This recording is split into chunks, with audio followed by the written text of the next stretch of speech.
Look closely at the most powerful piece of paper on earth. No decree, no law, no treasure map, though people have killed for less. It's a Benjamin.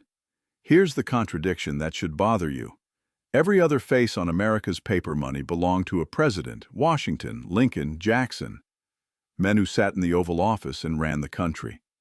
Benjamin Franklin never held that office. He never even ran for it. So why is he the one guarding the highest value bill in circulation? Why does a man who was never president outrank all of them? Stick around, because the answer involves a secret war against counterfeiters, a diplomatic hustle that basically saved the revolution, and a printing trick hiding in your wallet right now that you've probably never noticed. Here's the scale we're talking about. Right now, there are roughly 18.5 billion Franklins floating around the planet. More of them exist outside the United States than inside it. Together, they make up nearly 80% of the total value of all U.S. currency on Earth. He is the face of global trade. He's the MacGuffin in every heist movie ever made. He is, quite literally, the visual shorthand for making it. But his trip to the C-note wasn't an accident, and it wasn't really about politics. It's a story about trust, who America decided to trust, and why. And it starts almost 100 years before he ever became a founding father. Before Franklin was a statesman, he was a printer, a businessman, what people back then called a Renaissance man, mostly because they hadn't invented the word workaholic yet. In the early 1700s, the American colonies had a currency problem. They didn't have one. Britain refused to let them mint their own coins, so colonists were left bartering with tobacco leaves, nails, and animal pelts. Try buying a horse with a fistful of nails, and you'll understand the problem fast. Franklin became one of the loudest voices arguing for paper money instead. But paper had an obvious flaw. It was almost embarrassingly easy to fake. So Franklin did something nobody expected from a printer.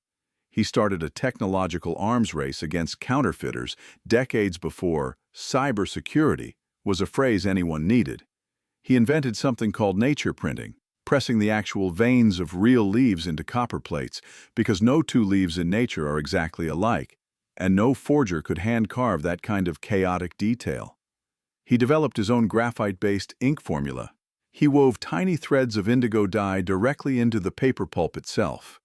If any of that sounds familiar, it's because we still use those exact same principles today: unique fibers, layered materials, tricks that are nearly impossible to replicate by hand. Franklin didn't just help print money. He wrote the first chapter of currency security in American history, more than 250 years before anyone put his face on a bill. So the technology was already there. The face wasn't. Not yet. When the first greenbacks were issued during the Civil War in 1862, Franklin was nowhere on them. From 1869 all the way to 1914, the face of the $100 bill belonged to Abraham Lincoln. These early bills were physically massive, nicknamed horse blankets, because they barely fit in a normal pocket. Everything changed in 1914 when the Federal Reserve was created. Treasury Secretary William McAdoo made the call. It was time to honor the old man of the Founding Fathers. And here's the resume that earned it. Franklin is the only person in American history who personally signed all three founding documents: the Declaration of Independence, the Constitution, and the Treaty of Paris, which officially ended the Revolutionary War. He was the diplomat who charmed, negotiated, and practically begged France into sending the money, ships, and troops that actually won that war. No France, no funding, no army, no country to put a currency on in the first place. Franklin wasn't a president, but without him, there's a decent chance there's no United States to elect one. In 1929, the bill shrank down to the size we recognize today, and Franklin finally turned to face us head-on from the front of the note. But as printers and copiers got sharper, Franklin's 300-year-old war against forgers went digital. In 1990, the Treasury added metallic security strips. In 1996, they added a watermark of Franklin's face and color-shifting ink that changes hue when you tilt it in the light. Then came 2013. And the $100 bill quietly became one of the most engineered objects most people will ever hold. It has a 3D security ribbon woven directly into the paper, not printed on top of it, packed with thousands of micro-lenses that make tiny bells and 100s appear to move as you tilt the bill. There's a bell inside a copper inkwell that fades in and out like it's disappearing. It's arguably the single most anti-counterfeit object the average person carries, which honestly feels like the perfect tribute to the man who started that fight in the first place. Now here's the twist that makes this whole story worth telling. Benjamin Franklin actually hated the idea of putting portraits on currency. He thought it encouraged vanity, the exact opposite of the values he tried to build the country on.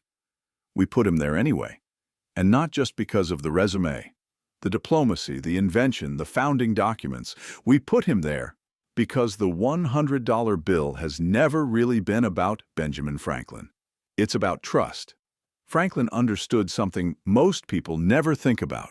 Paper money only has value because we all agree collectively to believe in it. There's no gold behind it, no government vault stuffed with treasure matching every bill in circulation. Just trust, engineered to hold up under a microscope. He wasn't a president, he was something rarer, an architect of belief, who proved that with enough ingenuity, a plain piece of paper could become the most trusted asset on the planet. So next time you're holding a Benjamin, remember, you're not just holding $100, you're holding a 300-year-old piece of technology that's still being upgraded to this day. If you want to see what's coming next, subscribe to the channel. And until then, stay prudent.